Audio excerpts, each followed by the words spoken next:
कहानी सुना एक।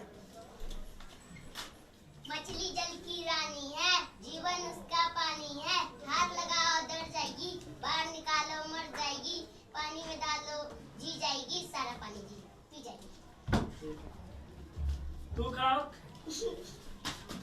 रब दिया पुता के पिया क्या किया। ये चल बैठ बैठ। तू उठ रे, खुशी तू उठ।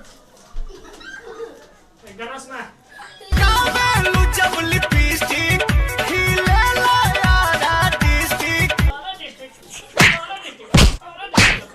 बैठ और उसी खड़ी हो। गाना सुना एक भक्ति। मैया यशोदा ये तेरा कन्हैया, पनघट पे मेरी पकड़े है भैया, संग मुझे करता है संग मेरे लड़ता है राम जी की। खुशी खड़े हो जा। एक देश भक्ति गाना गाओ तो दिन खुश हो जा।